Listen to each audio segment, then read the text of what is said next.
Welcome back to my channel life long route. আজ আরও একটা নতুন রেসিপি নিয়ে হাজির হয়ে গেছি তোমাদের সামনে। আজ বানাবো লাল লাল ঝাল ঝাল খাসির মাংসের ঝোল। খাসির মাংস খেতে কার কার ভালো লাগে বন্ধুরা আমাকে জানিও প্লিজ কমেন্টে। চলো রান্নাটা করার জন্য প্রথমে আমি মাংসটাকে ম্যারিনেট করে রেখে দেব।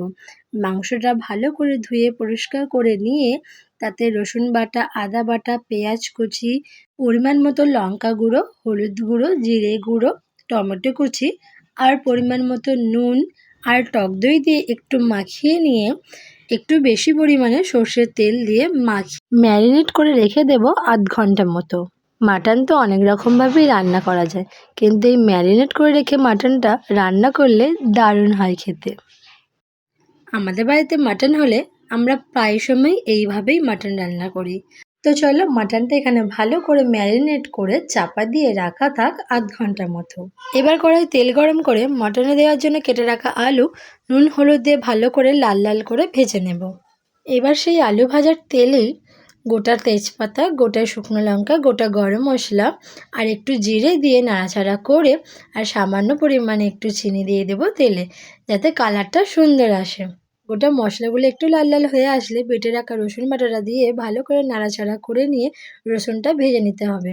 রসুনটা ভাজা ভাজা হয়ে আসলে কোচানো পেঁয়াজগুলো দিয়ে পেঁয়াজটা যতক্ষণ না ব্রাউন ব্রাউন কালার হয়ে আসছে ততক্ষণ ভেজে নিতে হবে। পেঁয়াজটা ভাজা হয়ে গেলে তাতে এবার বেটে রাখা আদাটা দিয়ে আবারও মশলাটা কষিয়ে নিয়ে তাতে কোচানো টমেটো, কোচানো ক্যাপসিকাম দিয়ে ম্যারিনেট করে রাখা মাটনটা ঢেলে দিতে হবে। এবার মাটনটা নাড়াচাড়া করে কিছুক্ষণ চাপা দিয়ে রেখে দিতে হবে যাতে মাটন থেকে জলটা বেরিয়ে আসে। দেখো মাটনটা থেকে কতটা জল বেরিয়ে এসেছে। এবার এই জলটা ভালো করে কষিয়ে নিয়ে শুকনো করে নিতে হবে। এবার আমি কিছুটা টমেটো কেচাপ দিয়ে দিলাম, দিয়ে ভালো করে নাড়াচাড়া করে লাল লাল করে শুকনো শুকনো করে তেল তেল করে কষিয়ে নিতে হবে। এবার মাটনে যে চর্বিটা দিয়েছিল সেই চর্বিটা আলাদাভাবে রেখে দিয়েছিলাম, আগে দিইনি কারণ গলে যেত। তাই একটু কষানো হয়ে গেলে মাটনের চর্বিটা দিয়ে দেব আর একটু মিট মশলা দিয়ে ভালো করে কষিয়ে নেব।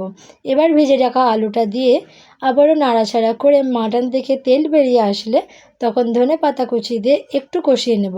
কষানো হয়ে গেলেই ব্যাস, একদম শুকনো শুকনো তেল তেল হয়ে গেলেই প্রেশার কুকারে একটু গরম জল বসিয়ে তাতে এবার মাটনটা ঢেলে দিয়ে আর শেষে একটু মিট মশলা দিয়েই লো ফ্লেমে দুটো সিটি মেরে নামিয়ে নিলেই রেডি হয়ে যাবে আমাদের লাল লাল ঝাল ঝাল মাটন।